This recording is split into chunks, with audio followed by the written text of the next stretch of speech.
YouTube के इस class में आप सभी विद्यार्थियों का स्वागत है। चलिए आज की क्लास को शुरू करते हैं। कि इससे पहले कि मैं बता दूं कि आज की जो क्लास होने वाली है ये जीव विज्ञान का 30 महत्वपूर्ण प्रश्न है। ये कि सारा प्रश्न एग्जाम में पूछा गया प्रश्न है, तो बहुत ही अच्छा प्रश्न है। आपको बता दूं ये क्लास प्रत्येक दिन शाम के 6 बजे लाइव क्लास होता है।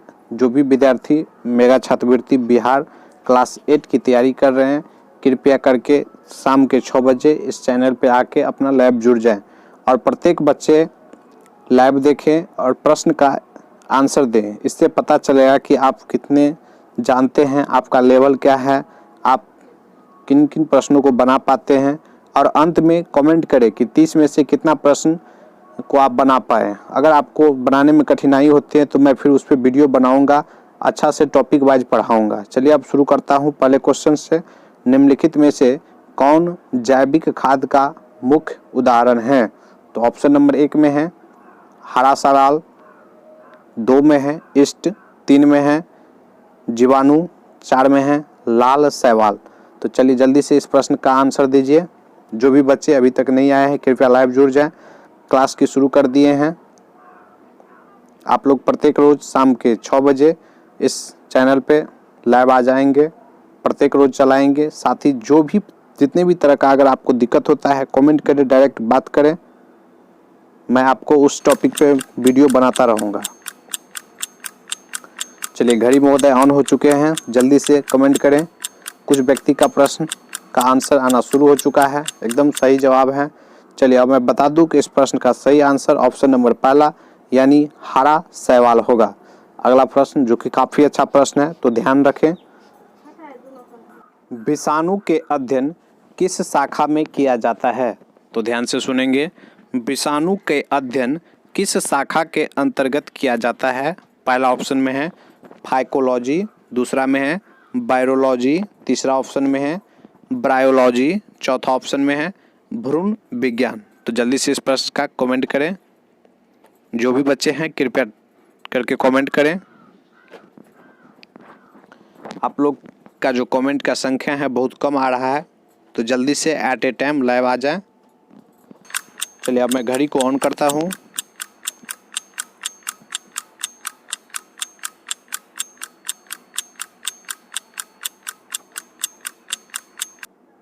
इस प्रश्न का सही आंसर ऑप्शन नंबर दूसरा यानी वायरोलॉजी होगा। अगला प्रश्न जो कि तीसरा नंबर का प्रश्न होगा, काफी अच्छा प्रश्न है।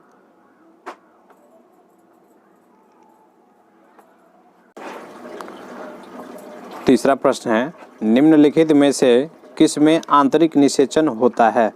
तो ध्यान से सुनेंगे। ऑप्शन नंबर पहला में है मछली में, दूसरा में है एम्फीबियन में, तीसरा में है अधिकांश शैवाल में और ऑप्शन नंबर चौथा में है एंजियोस्पर्म में। तो जल्दी से आप लोग इस प्रश्न का आंसर दें। जो भी विद्यार्थी अभी तक लाइव नहीं जुड़े हैं कृपया लाइव जुड़ जाएं। आप लोग के लिए ही ये क्लास को चला रहे हैं, बहुत ज़्यादा मेहनत पड़ता है इस क्लास को चलाने में। तो जो भी विद्यार्थी हैं अभी तक नहीं जुड़े हैं कृपया आ जाएं।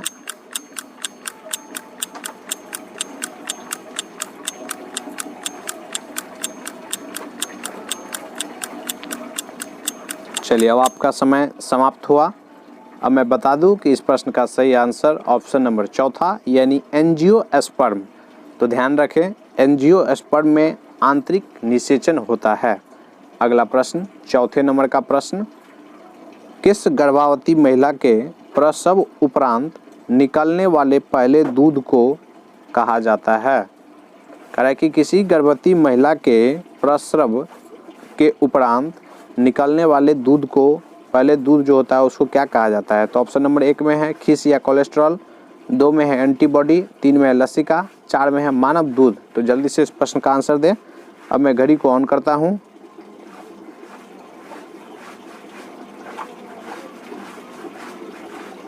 चलिए घड़ी महोदय आप ऑन हो जाएंगे।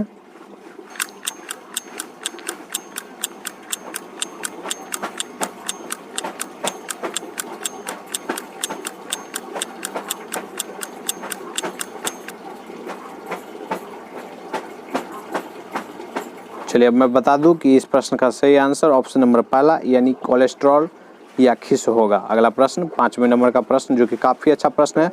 भोजन विषाक्तता के लिए निम्नलिखित में से कौन सा बैक्टीरिया जिम्मेवार है।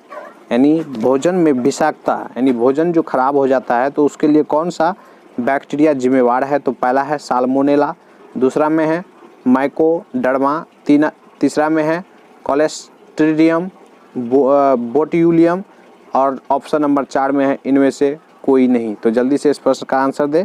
आपको इस प्रश्न का आंसर देने के लिए मैं 10 सेकंड का समय दूंगा। तो चलिए अब मैं घड़ी को ऑन करता हूं।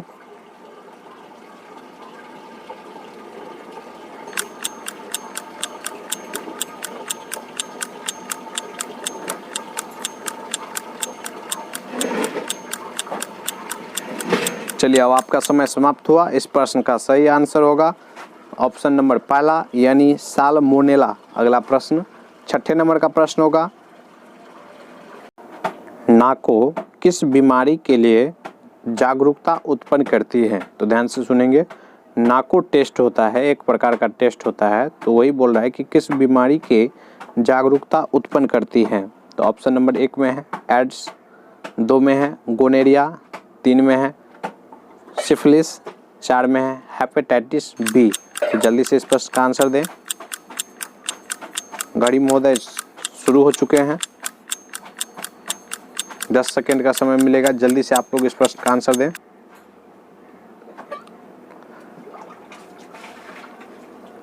बहुत बढ़िया, बहुत बढ़िया। चलिए अब मैं बता दूं कि इस प्रश्न का सही आंसर ऑप्शन नंबर पहला यानी एड्स इस प्रश्न का सही आंसर होगा। अगला प्रश्न 7वें नंबर का प्रश्न होगा, जो कि काफ़ी अच्छा प्रश्न है, उठाए हैं। सभी प्रश्न पूछा गया प्रश्न है, तो ध्यान रखें, उसको याद भी करते चलें। परिवार नियोजन की शुरुआत भारत में किस वर्ष हुई। तो ध्यान से सुने। परिवार नियोजन कार्यक्रम की शुरुआत भारत में किस वर्ष हुई। पहला ऑप्शन में है 1972 में, दूसरा में है पहला में है 1942 में, दूसरा में है 1972, तीसरा में है 1951, चौथा में है 1986। तो जल्दी से इस प्रश्न का आंसर दें।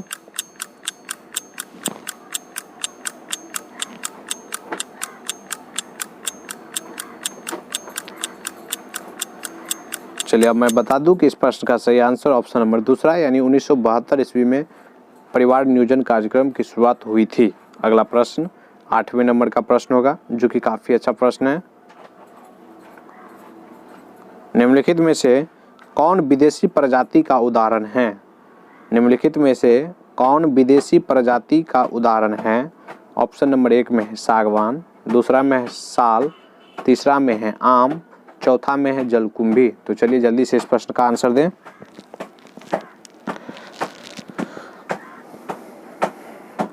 जल्दी से कमेंट करें, जो भी बच्चे अभी तक नहीं आए हैं जल्दी से जुड़ जाए। 8 प्रश्न हो चुका है, कुल 30 प्रश्न होगा। ये सभी प्रश्न आप लोग के रिवाइज के लिए दिया जाता है, आप लोग को याद करने के लिए दिया जाता है, ताकि आप लोग को पता चले कि इस तरह का प्रश्न पूछा जाता है। तो ध्यान से प्रत्येक 30 प्रश्न का जवाब दें और बताएं मुझे कमेंट करके कि क्या दिक्कत है, कितना प्रश्न सही किया है। तो चलिए इस प्रश्न का सही आंसर ऑप्शन नंबर चौथा यानी जलकुंभी इस प्रश्न का सही आंसर होगा। अगला प्रश्न 9वें नंबर का प्रश्न होगा, जो कि काफ़ी अच्छा प्रश्न है। डीएनए का डबल हेलिकल पोर्टल किसने दिया। ध्यान से सुनेंगे। डीएनए का डबल हेलिकल पोर्टल किसने दिया। ऑप्शन नंबर 1 में है वाटसन एंड क्रिक ने, 2 में है फ्रैंकलिन ने, 3 में है विल्किंसन ने और 4 में है उपयुक्त में से कोई नहीं। तो जल्दी से इस प्रश्न का आंसर दें। ये प्रश्न पूछा गया प्रश्न है, अच्छा प्रश्न है। इसी तरह का प्रश्न पूछा जाता है, तो आप लोग अपने तैयारी को परखें, जानें कि आपका तैयारी क्या है।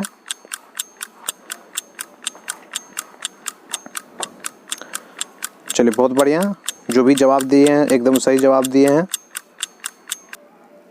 चलिए अब मैं बता दूं कि इस प्रश्न का सही आंसर ऑप्शन नंबर पहला यानी वाटसन एवं क्रिक ने। तो ध्यान रखेंगे, वाटसन एवं क्रिक ने ही डीएनए का डबल हेलिकल पोर्टल दिया था। अगला प्रश्न 10वें नंबर का प्रश्न होगा, निम्नलिखित में से कौन पादप हार्मोन है। पादप का मतलब होता है पेड़ पौधा वाला हार्मोन, पादप हार्मोन। तो ऑप्शन नंबर 1 में है इंसुलिन, 2 में है थायरॉक्सिन, 3 में है एजेस्ट्रॉन, 4 में है साइटोकाइनिन। तो जल्दी से इस प्रश्न का आंसर दें। चलिए, इस प्रश्न का आंसर देने के लिए मैं आपको 10 सेकंड का समय दूंगा। तब मैं घड़ी को ऑन करता हूं।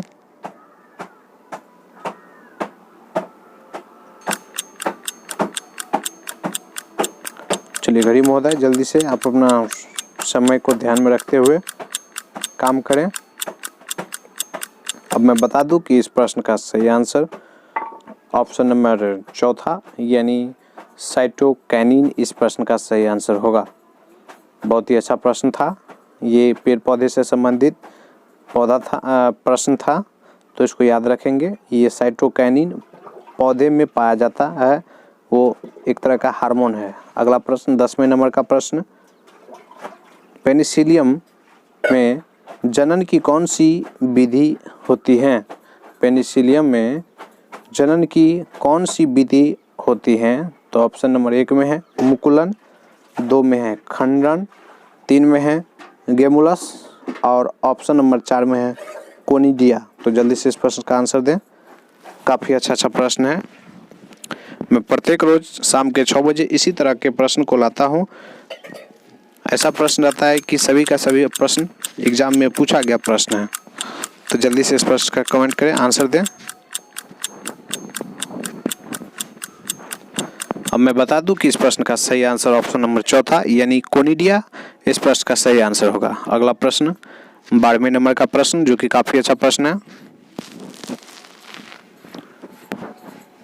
गर्भाशय के अंदर भ्रूण को कौन सुरक्षित रखता है? तो ऑप्शन नंबर 1 में है एम्बिकल गार्ड, दूसरा में है फैलोपियन ट्यूब, तीसरा में है एमानियोटिक सैक और चौथा में है प्लेसेंटा। तो जल्दी से इस प्रश्न का आंसर दें।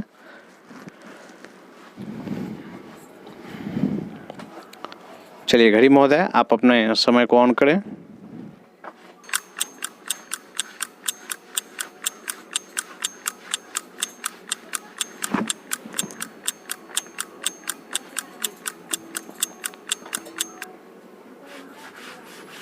अब मैं बता दूं कि इस प्रश्न का सही आंसर होगा ऑप्शन नंबर तीसरा यानी एमनियोटिक सैक। तो ध्यान रखेंगे कि गर्भाशय के अंदर भ्रूण को एमनियोटिक सैक सुरक्षित रखता है।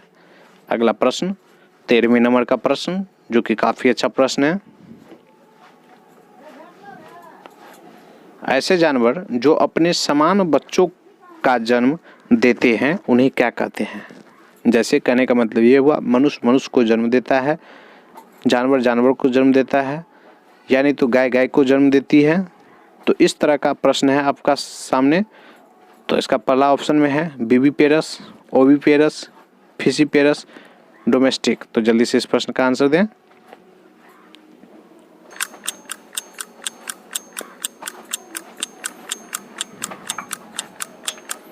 जल्दी से कमेंट करें।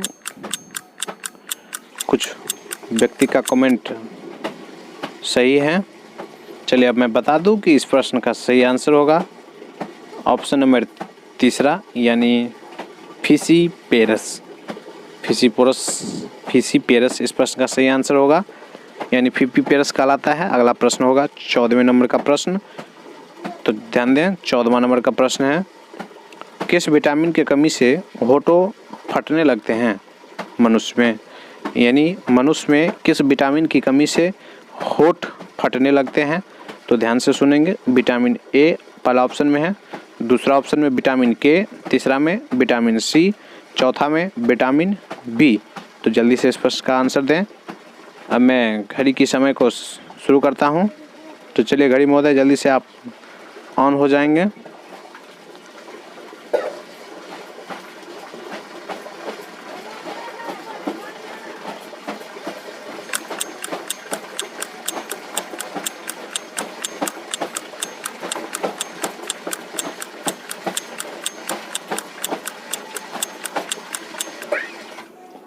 चलिए इस प्रश्न का सही आंसर होगा ऑप्शन नंबर चौथा यानी विटामिन बी। विटामिन बी के कमी से होठ फटता है। तो ध्यान रखेंगे। 15वां क्वेश्चन है, किसी स्थान पर उपस्थित पौधे, जानवर, सूक्ष्मजीव, मृदा, जलवायु तथा जल को सामूहिक रूप से क्या कहते हैं? तो ध्यान से सुनेंगे।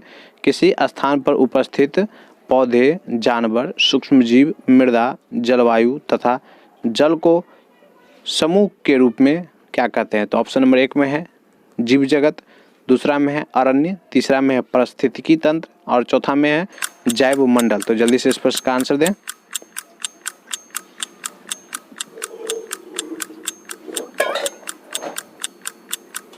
चलिए, अब आपका समय समाप्त हुआ।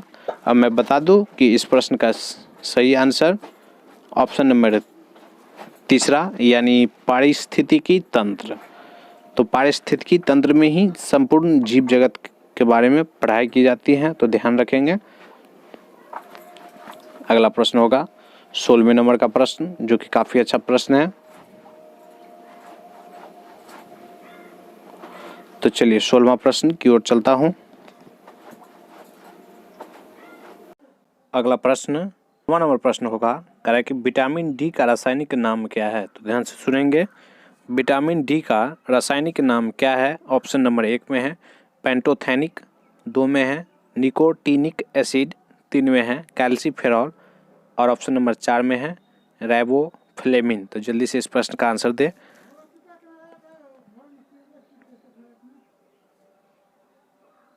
चलिए जल्दी से इस प्रश्न का आंसर दें। अब आपका घड़ी का समय चालू हो चुका है।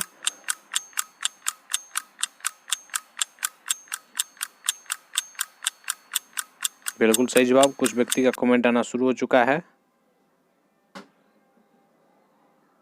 चलिए, इस प्रश्न का सही आंसर होगा ऑप्शन नंबर 3 यानी कैल्सीफेरॉल। अगला प्रश्न 17वें नंबर का प्रश्न होगा, जो कि काफी अच्छा प्रश्न है, तो ध्यान रखें। खून एक प्रकार का ऊतक है। ऑप्शन नंबर 1 में है एपिथेलियम ऊतक, 2 में है संयोजी ऊतक, 3 में है स्नायु ऊतक और 4 में है मांसपेशीय ऊतक। तो जल्दी से इस प्रश्न का आंसर दें। अब मैं इस प्रश्न का आंसर देने के लिए आपको घड़ी की समय को ऑन करता हूं, तो जल्दी से घड़ी महोदय आप ऑन हो जाएंगे।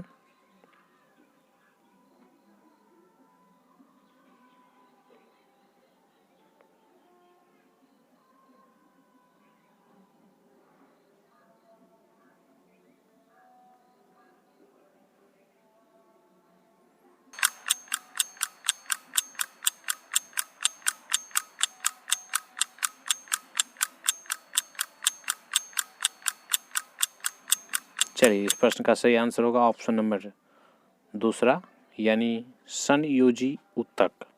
तो ध्यान रहे, खून एक प्रकार का संयोजी ऊतक है। अगला प्रश्न 18वें नंबर का प्रश्न होगा, जो कि काफी अच्छा प्रश्न है।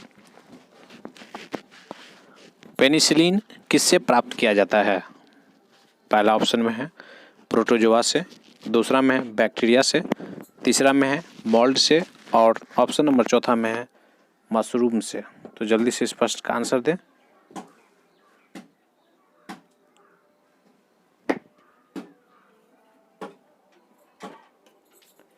चलिए, अब मैं घड़ी की समय को ऑन करता हूं।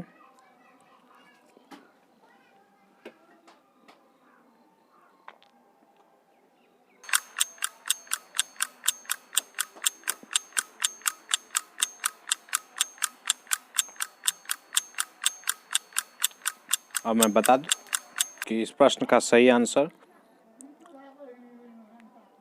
कुछ व्यक्ति दिया है।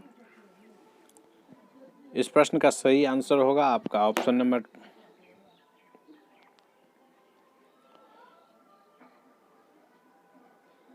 3 यानी मोल्ड से। अगला प्रश्न 19वें नंबर का प्रश्न होगा, जो कि काफ़ी अच्छा प्रश्न है। तो चलिए देखते हैं क्या है प्रश्न। डीएनए को आनुवांशिक पदार्थ कहा जाता है क्योंकि ऑप्शन नंबर 1 में है यह सभी कोशिकाओं में पाया जाता है, दूसरा में है इनमें स्वप्रतिलिपिकरण होता है, तीसरा ऑप्शन में है यह गुणसूत्रों में पाया जाता है और चौथा ऑप्शन है होता है। तो जल्दी से इस प्रश्न का आंसर दें, कमेंट करें। काफ़ी अच्छा प्रश्न है। अब मैं घड़ी को ऑन करता हूं इस प्रश्न का जवाब देने के लिए।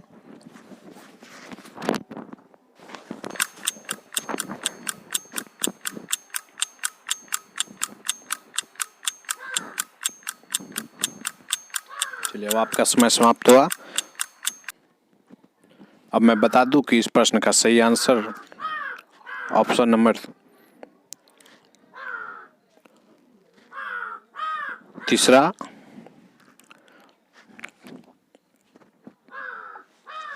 यानी यह गुणसूत्रों में पाया जाता है। बहुत ही अच्छा प्रश्न था। अगला प्रश्न 20वें नंबर का प्रश्न होगा। 20वां प्रश्न, जो कि काफी अच्छा प्रश्न है। फलों एवं बीजों के निर्माण के लिए आवश्यक किया जाता है, यानी क्या किया जाता है इसके बारे में पूछ रहा है। क्या किया जाता है ताकि फलों और बीजों का निर्माण हो? तो देखिए, ऑप्शन नंबर 1 में है पोषण, 2 में है विभाजन, 3 में है निषेचन, 4 में है वृद्धि। तो जल्दी से इस प्रश्न का आंसर दें। इस प्रश्न के आंसर देने के लिए मात्र आपको 10 सेकेंड का समय दिया जाएगा। तो चलिए, अब मैं घड़ी की समय को ऑन करता हूँ।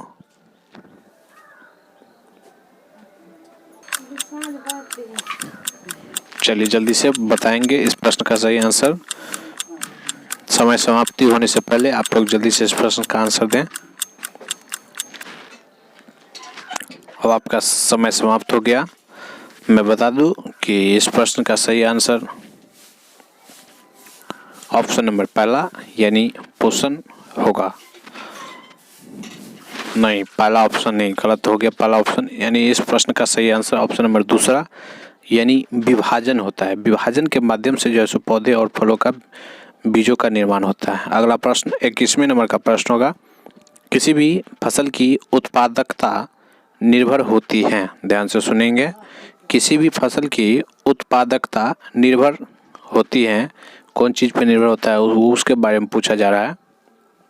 मृदा में कार्बन की उपस्थिति, 2 में है मृदा में नाइट्रोजन की उपस्थिति, 3 में है मृदा में दोनों यानी कार्बन और नाइट्रोजन दोनों की उपस्थिति, और 4 में है रासायनिक उर्वरकों का उपयोग।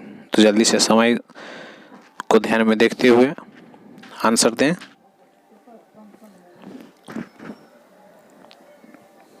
चलिए, अब मैं घड़ी को ऑन करता हूँ। घड़ी महोदय, आप समय को ऑन करें।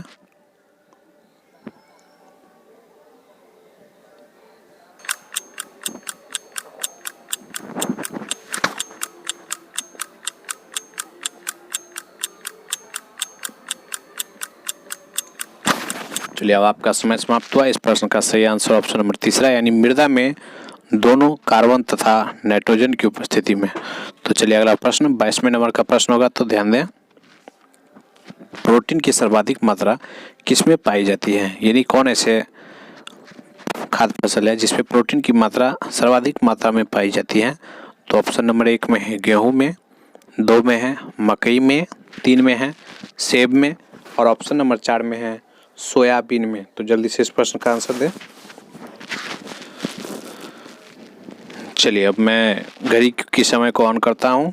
जल्दी से बताएं। ये काफ़ी चर्चित प्रश्न है और सभी को जानते हैं कि सर्वाधिक प्रोटीन का स्रोत क्या है। सभी लोग जानते हैं। तो जल्दी से कम समय में आप लोग इस प्रश्न का आंसर दें।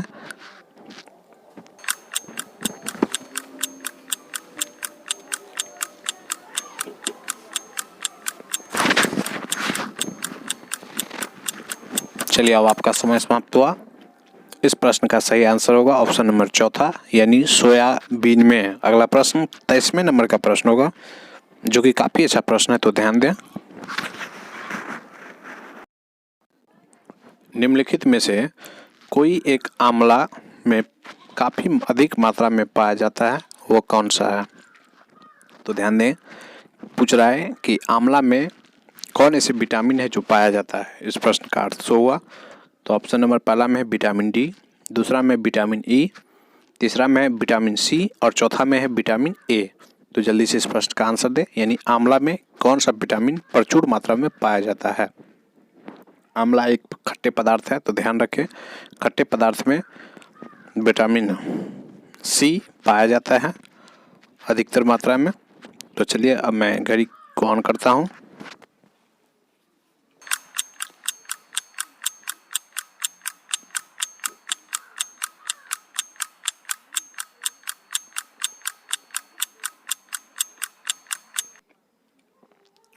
चलिए, इस प्रश्न का सही आंसर ऑप्शन नंबर तीसरा यानी विटामिन सी। अगला प्रश्न 24 नंबर का प्रश्न होगा,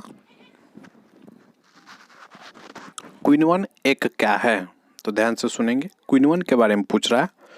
तो ऑप्शन नंबर पहला में है रासायनिक प्रतिक्रिया, दूसरा में है ऊष्मा रासायनिक प्रतिक्रिया, तीसरा में है जैव रासायनिक प्रतिक्रिया और चौथा में है प्राकृतिक प्रतिक्रिया। तो जल्दी से इस प्रश्न का आंसर दें। इस प्रश्न के आंसर देने के लिए मात्र आपको 10 सेकंड का समय मिलेगा। तो चलिए, अब मैं घड़ी की समय को ऑन करता हूं।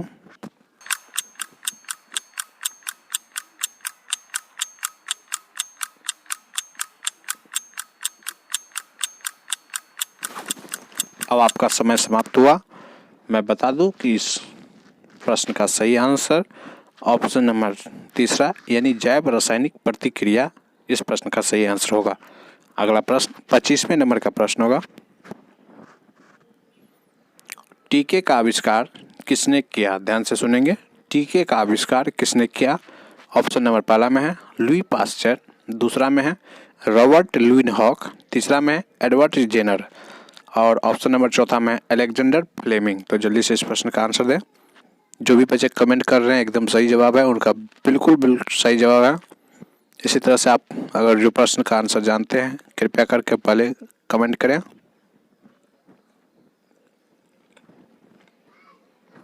चलिए, अब मैं घड़ी की समय को ऑन करता हूं।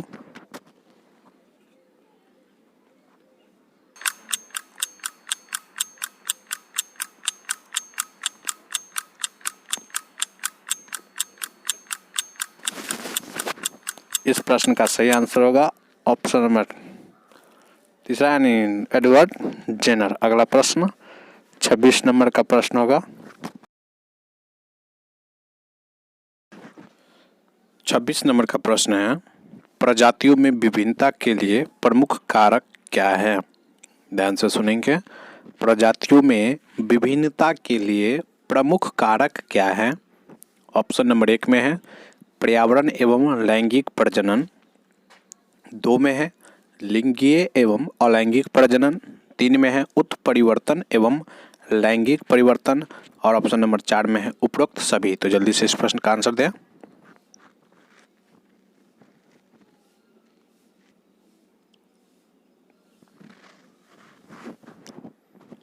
चलिए, अब मैं घड़ी की समय को ऑन करता हूं, तो जल्दी से आंसर दें।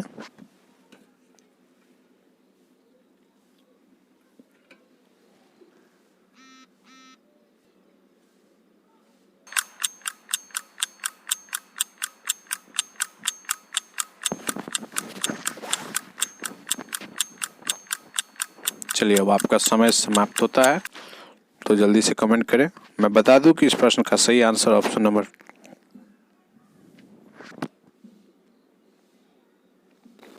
पहला यानी पर्यावरण एवं लैंगिक प्रजनन। अगला प्रश्न 27 नंबर का प्रश्न होगा, सजीवों के आनुवांशिक रसायन यानी डीएनए में कोई एक अनुपस्थित होता है। बोल रहा है कि डीएनए में क्या ऐसा चीज़ है जो अनुपस्थित रहता है? तो जल्दी से कमेंट करें। काफ़ी अच्छा प्रश्न डाले गए हैं।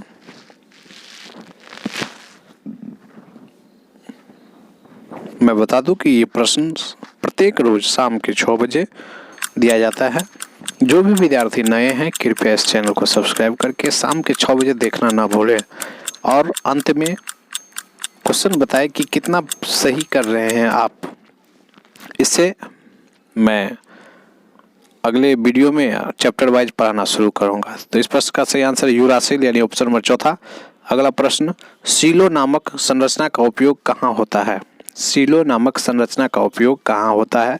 ऑप्शन नंबर 1 में है दूध संचयन में, दूसरा में है जल संचयन में, तीसरा में है अन्न संचयन में और चौथा में है धुआं के संचयन में, निष्कासन में।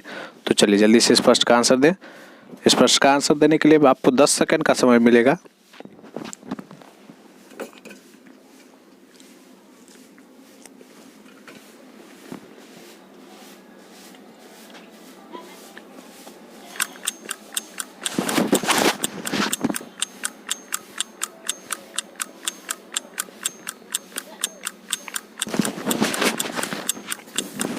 चलिए, अब आपका समय समाप्त हुआ, तो तो मैं बता दूं कि इस प्रश्न का सही आंसर यानी ऑप्शन नंबर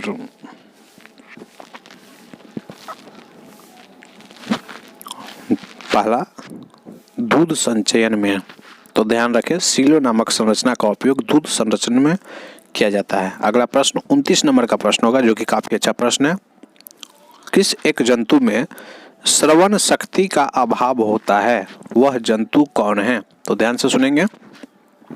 किस एक जंतु में श्रवण शक्ति का अभाव होता है, वह जंतु कौन सा है?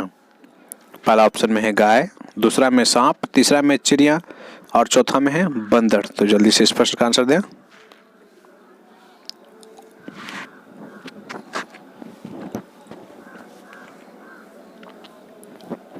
मैं बता दूं कि इस प्रश्न का सही आंसर देने के लिए आपको अब घड़ी की समय को ऑन करता हूं।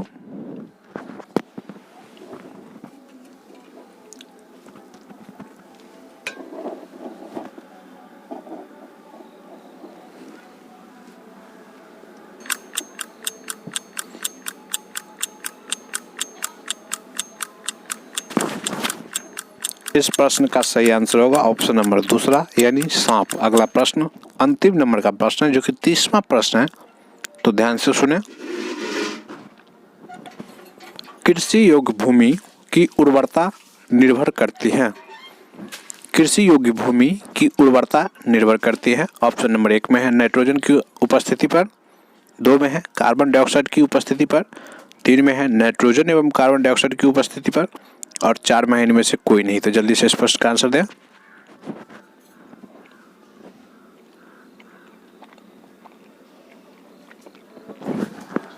मैं आपको बता दूं कि इस लाइव टेस्ट शाम के प्रत्येक दिन 6 बजे होता है।